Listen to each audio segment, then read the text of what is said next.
What is cracking, Rocky Harder Tribe? How you guys doing, man? Hope everyone is alive and kicking and rocking the hell out of this life. I'm back with another This Friday in Metal. If you don't know, every Friday, I try every Friday, depending on what has been released on the day, to go back in time, check out a classic album release from that time. And today is a big one. It's a really big one. It's the banger from Judas Priest, man. Screaming for Vengeance. It was released 17 July 1982. And yeah, it was a really big one for them. It was their breakthrough album in worldwide, really. Prior to this, of course, they have British Steel, and everyone loves British Steel. We love that album. It's just a masterpiece of an album, but it didn't give them that international acclaim. They had a small following in the US prior to Screaming for Vengeance, and after Screaming for Vengeance, of course, they exploded. They got the recognition, and everyone in the US and worldwide knew who Judas Priest were. Right? Am I right? I think so. Especially the song "You've Got Another Thing Coming." That song just was a huge contributing factor to that international success. And the funny thing is that they were not planning on adding that song. That was a last-minute addition to the album. And the guitarist KK Downing says here, "We were quite happy with the album, but decided late on that we could add one more song. I know we had some of the parts, but we set about completing Another Thing Coming during the mixing sessions at BJ Studios. It came together quite quickly, and I seem to remember that we all had a good feeling about it, as it did sound like a good driving song and possibly a good radio track." Well, KK Downing, you're right, it was a good driving song and a radio track. I mean, that really did well. It's like one of their top songs. They, a fan favorite, and they keep rocking it. So yeah, recorded between January and May 1982 at Ibiza Sound Studios Ibiza, and of course the mixing was done at BJ Studios Miami. It featured the world-class Judas Priest lineup, Rob Halford, of course, on lead vocals, Glenn Tipton on lead guitars, KK Downing lead guitars, Ian Hill on bass guitar, and Dave Hollard on drums.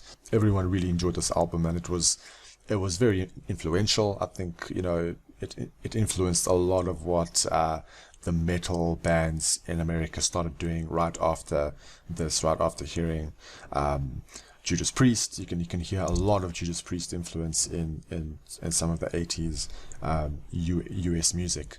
But I think, that was because Judas Priest really focused on touring in America during this time. I think after this, they released this album.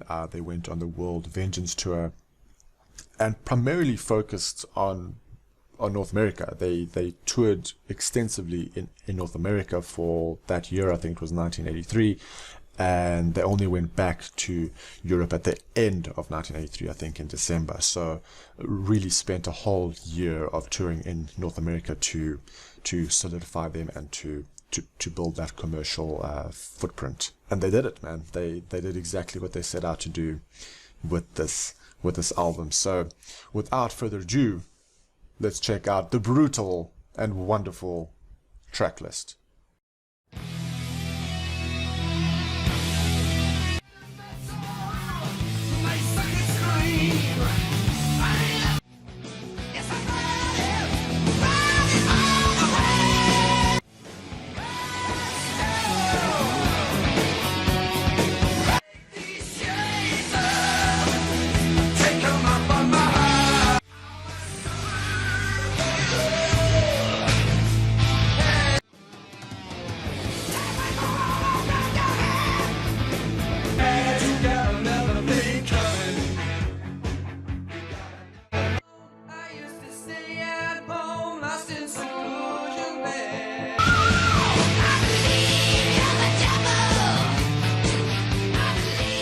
It really is a screamer, man. Such a fun album to listen to. Lots of good songs. Of course, You've Got Another Thing Coming just keeps you going, man. Some fun facts here from our friend Wikipedia. You've Got Another Thing Coming is featured as a playable track in the video game Guitar Hero Electric Eye.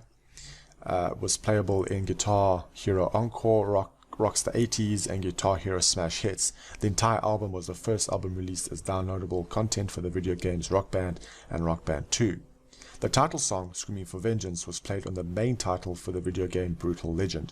In the game, Rob Halford voices a villain named General Lion White, as well as the heroic character called the Fire Baron, modeled after his likeness. The track You've Got Another Thing Coming was featured in 2002 video game Grand Theft Auto Vice City as part of the V-Rock radio station, whilst Electric Eye was featured on the same radio station in 2006 prequel Grand Theft Auto Vice City Stories. The song Riding in the Wind was featured in 2012 video game Twisted Metal. So there you go, man. It's in pop culture. It got them to the next level.